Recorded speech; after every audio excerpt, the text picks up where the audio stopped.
El mayor error que solemos cometer cuando intentamos eliminar una plaga es, irónicamente, usar veneno. O sea, vemos un insecto cruzando a toda velocidad por el suelo de la cocina y la reacción es, bueno, casi un acto reflejo primario, ¿verdad? Sí, sí, totalmente, es súper habitual. Es como que se pega un grito, se agarró el bote de insecticida más grande que haya bajo el fregadero y, pues nada, a rociar absolutamente todo hasta que casi no se puede ni respirar. A ver, es una respuesta visceral que es muy comprensible. Queremos recuperar el control de nuestro espacio ya mismo, de forma inmediata. Y claro, hay como una falsa sensación de victoria cuando el bicho por fin deja de moverse. ¿Ya? ¿Piensas en plan, problema resuelto? No. Exacto, piensas que la batalla está ganada. Pero desde la perspectiva de la gestión ambiental, pues eso es básicamente tapar el sol con un dedo. Es un error monumental. Pues precisamente por eso estamos hoy aquí. Bienvenidos a esta nueva inmersión profunda. Hoy vamos a destilar en los manuales oficiales de salud pública y unas guías técnicas muy detalladas sobre el manejo integrado de plagas, o MIP, como lo llaman las siglas. Eso es. Y la idea de hoy es genial. Sí, porque el objetivo de este análisis es, digamos, convertir toda esa información densa en una especie de clase magistral para principiantes. Vamos a explorar la guerra biológica y las estrategias de defensa arquitectónica modernas para entender, de una vez por todas, por qué agarrar el insecticida es el enfoque equivocado. Y es vital abordarlo con esa mentalidad, de verdad. Quien nos escucha va a descubrir hoy los conceptos fundamentales paso a paso, exactamente como si estuviéramos, pues, en un aula de formación para futuros técnicos. Como si fuéramos estudiantes tomando notas. Totalmente. La idea es proporcionar las bases de una estrategia que se construye desde cero, pero utilizando el razonamiento científico en lugar de, bueno, de la fuerza bruta que comentabas al principio. Vale, pues vamos a empezar por los cimientos. Antes de desplegar todo un arsenal para combatir a un enemigo, la lógica dicta que debemos entender qué es exactamente y por qué ha decidido invadir un espacio urbano. Lógico, no puedes luchar contra lo que no conoces. Claro. Y aquí es donde las fuentes me llamaron muchísimo la atención, porque redefinen por completo el concepto de plaga. O sea, no es simplemente un bicho que nos da asco, ¿verdad? Que va, hay un matiz importantísimo ahí. Los manuales son muy estrictos con la definición. A ver, desde un punto de vista técnico, una plaga es cualquier especie animal, vegetal o microorganismo que perjudica la salud humana, los bienes o el medio ambiente. Vale, hasta ahí suena normal. Sí, pero la clave está en una frase específica que usan, cuando supera los niveles de normalidad. Es lo que en biología poblacional se denomina el umbral de tolerancia. O sea que ver una hormiga solitaria despistada por el balcón no significa que tengamos una plaga en casa. Exactamente. Un individuo aislado o incluso unos pocos rara vez justifican una intervención a gran escala. Una especie se convierte en plaga cuando su densidad poblacional pues cruza esa línea roja y comienza a provocar daños estructurales, riesgos sanitarios o molestias severas. Ya veo. Y aquí es donde la ciencia nos da, la verdad, una buena bofetada de realidad. Porque las plagas urbanas no aparecen por arte de magia, ni son un castigo de la naturaleza.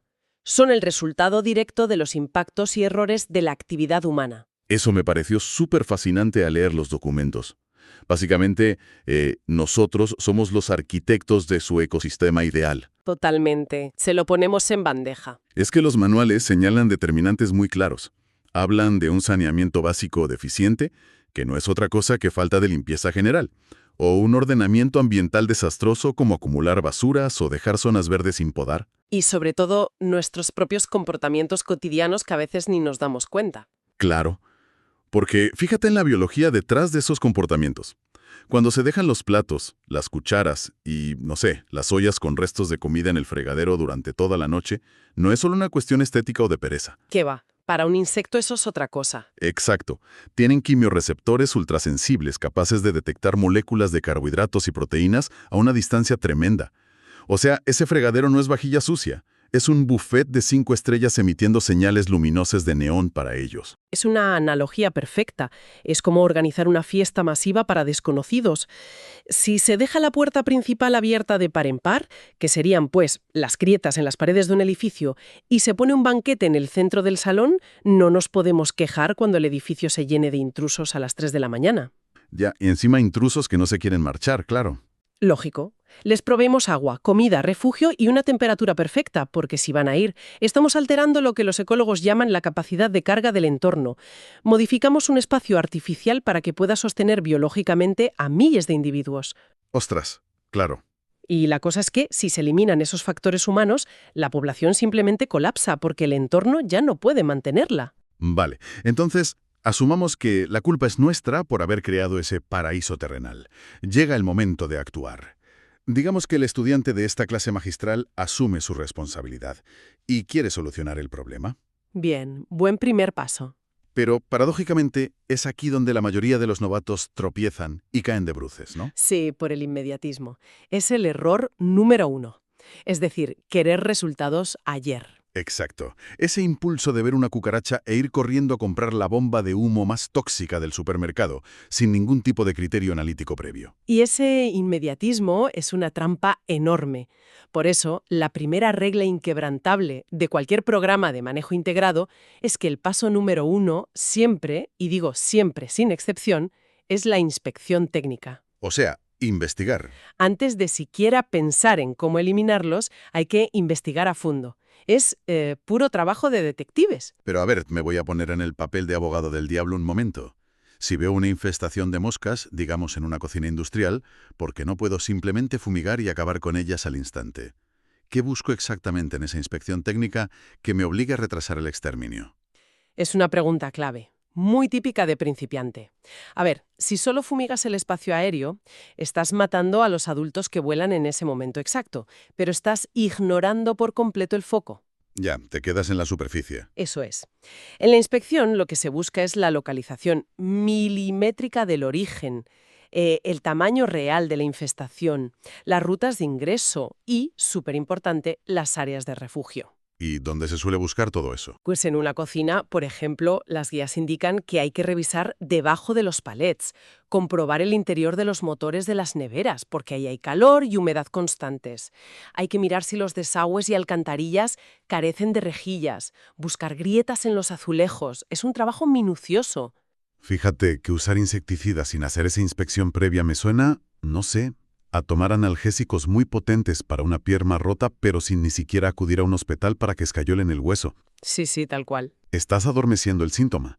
El dolor desaparece unas horas, pero la fractura sigue ahí, pudriéndose. Si no sabemos por dónde entran, ni dónde tienen los nidos, estamos literalmente rociando veneno a ciegas por toda la casa. Me parece una analogía muy acertada, de verdad.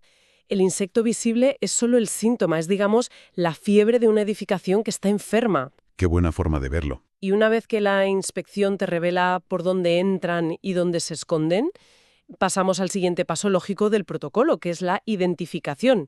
Hay que ponerle nombre y apellido biológico al invasor.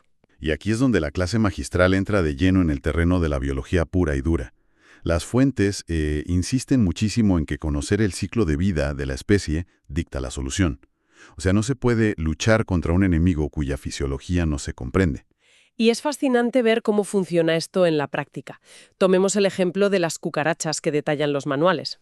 Uf, las cucarachas. Sí, tienen lo que se llama una metamorfosis incompleta, lo que significa que sus crías o ninfas se parecen a los adultos y compiten por los mismos recursos inmediatamente. Pero lo más increíble y lo más problemático para nosotros es cómo protegen a su descendencia. Ponen sus huevos dentro de unas estructuras llamadas ootecas. Que por lo que he leído son básicamente unos búnkeres microscópicos, ¿no? Exactamente eso. Es una cápsula dura hecha de quitina y proteínas, que es prácticamente impermeable. Madre mía. Imagínate, si se rocía un químico de contacto superficial en la cocina, se elimina a la cucaracha adulta que pasa por ahí en ese momento.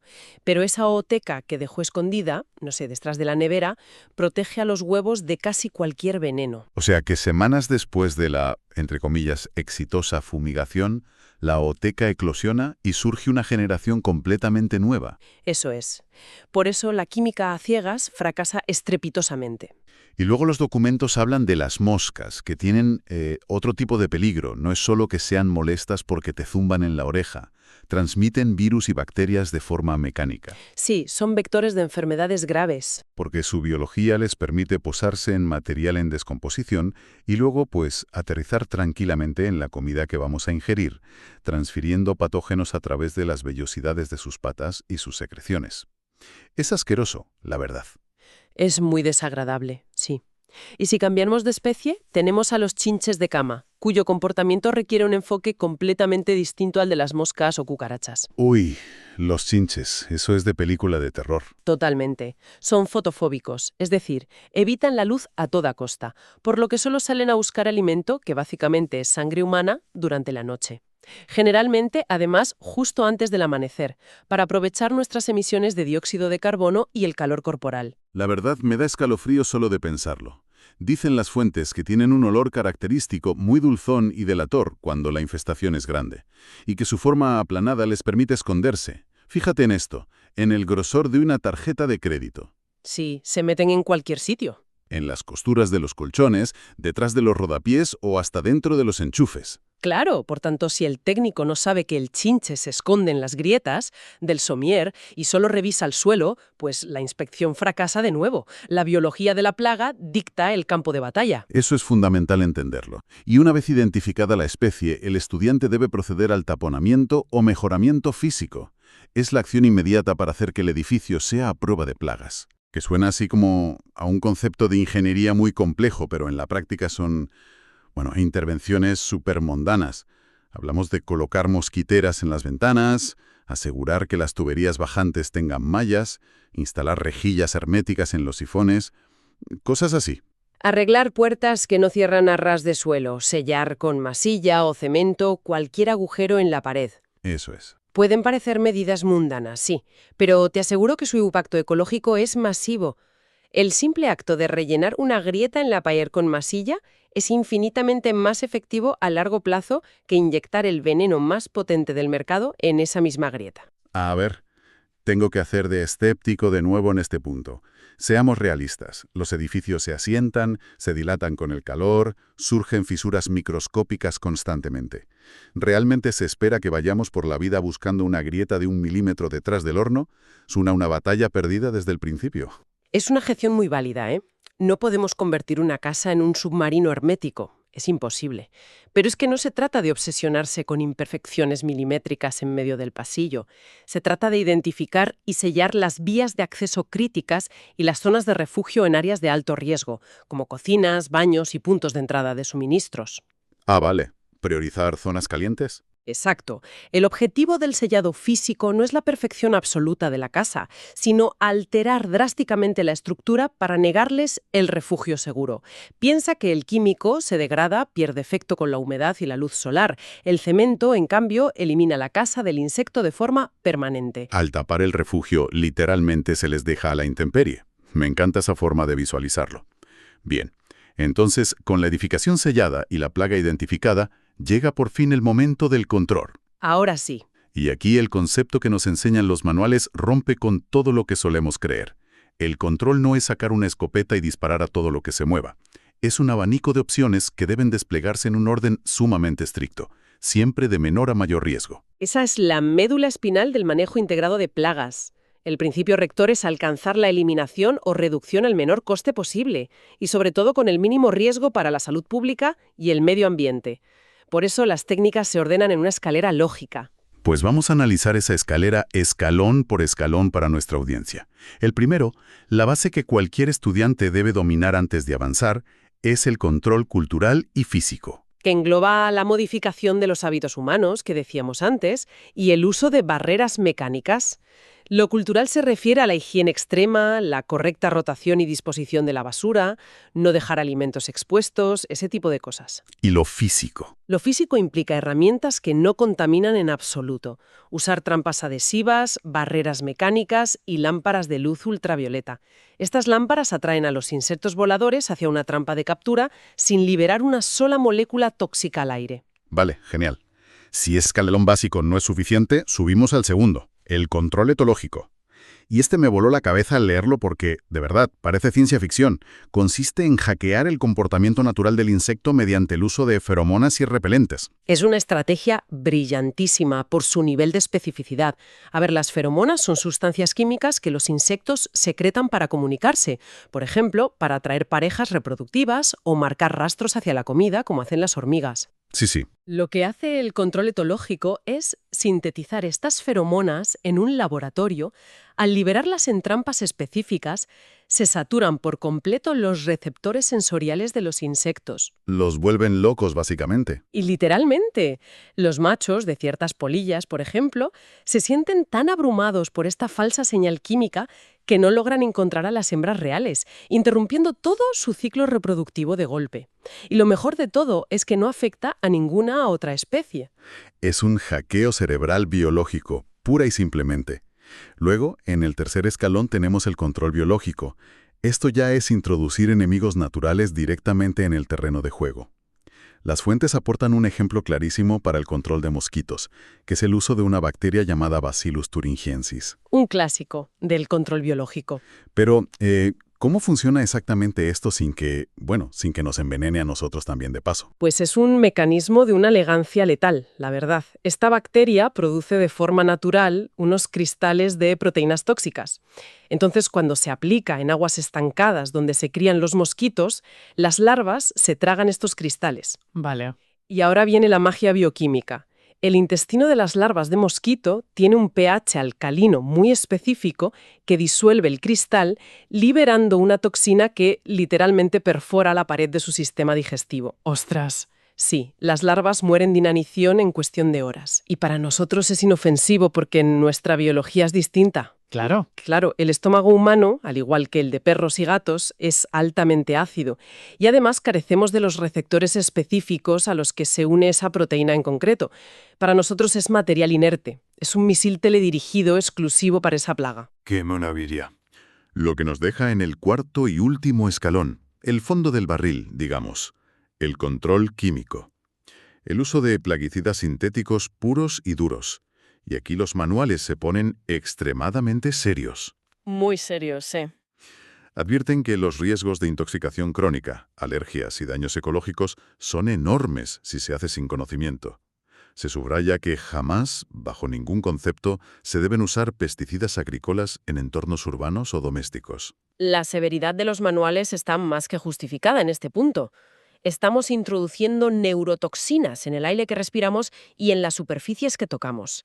Por eso es siempre el último recurso. Ya, no es para tomárselo a broma. Solo se justifica cuando todas las barreras físicas, culturales y biológicas han fracasado en mantener a la población por debajo de ese famoso umbral de tolerancia. Además, requiere el uso obligatorio de equipos de protección individual, guantes de nitrilo, botas de goma, respiradores con filtros específicos. No sirve taparse la boca con una camiseta vieja y ya está. Pero a ver, esto me plantea un dilema enorme sobre cómo funciona nuestra sociedad a veces. Si los manuales y la ciencia dicen que el control químico es peligroso y es el último recurso, ¿por qué en la hostelería o en la industria se exige un certificado de fumigación como si fuera el santo grial de la limpieza? Buena pregunta. Existe esta creencia social, ¿no? De que ver a alguien con un traje espacial rociando humo venenoso es la única prueba válida de que un lugar está realmente limpio. Fíjate que eso es puro teatro de la seguridad. Esa creencia nace del desconocimiento y de la presión por obtener resultados visuales inmediatos. Es mucho más espectacular, visualmente hablando, ver a un técnico con una máquina nebulizadora llenando todo de humo que ver a alguien tapando una grieta con silicona o limpiando grasa acumulada bajo un horno. Es como comprarse las zapatillas de correr más caras, colgar el recibo en la puerta de la nevera y sentarse a comer patatas fritas en el sofá, pensando que por tener el recibo ya se está en forma. Tal cual. Es un autoengaño. La autoridad sanitaria seria no se conforma con ese recibo. Un certificado de fumigación es papel mojado si al día siguiente el restaurante sigue dejando cubos de basura destapados o si los sifones siguen rotos. Claro, el problema base sigue ahí. El control químico jamás reemplaza a un programa integral. De hecho, si se usa como única medida, se fomenta la resistencia genética. Sobreviven los insectos más fuertes, se reproducen y en un par de años el químico ya no les hace ni cosquillas. Entonces llegamos al final del proceso operativo. Recapitulando un poco para nuestra audiencia. Hemos hecho nuestra inspección detectesca, hemos identificado el ciclo biológico del intruso, hemos sellado estructuralmente las vías de acceso y hemos aplicado el control subiendo escalón por escalón. Se ha terminado la clase magistral, o sea, ya se pueden graduar los estudiantes. Sorprendentemente no.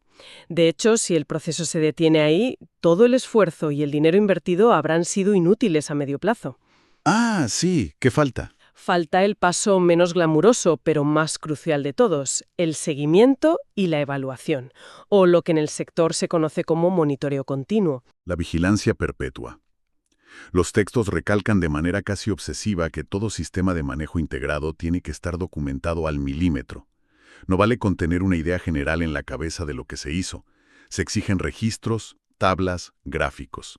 Porque sin datos históricos se navega a ciegas. Un buen técnico lleva un registro exhaustivo. ¿Qué área exacta se trató? ¿Qué nivel de infestación había hace un mes comparado con hoy? ¿Qué trampas específicas están capturando más individuos? Y, fundamentalmente, ¿cuál es el estado de las condiciones higiénicas del local semana tras semana? Para ver las tendencias. Claro, si las capturas en una trampa adhesiva vuelven a subir repentinamente, los datos nos alertan antes de que ocurra una explosión poblacional. Es anticipación. Básicamente nos dicen que el control de plagas no es un evento puntual, no es un fin de semana de limpieza a fondo y fumigación profunda para olvidarse del tema durante 5 años.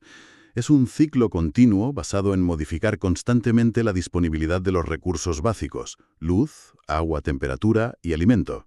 Hay que entender que las plagas poseen una biología diseñada para la supervivencia extrema. Una sola pareja de roedores o unas pocas moscas tienen una capacidad reproductiva geométrica asombrosa. Son máquinas de cría. Evolutivamente están programadas para colonizar y multiplicarse a velocidades que nuestro cerebro subestima por completo.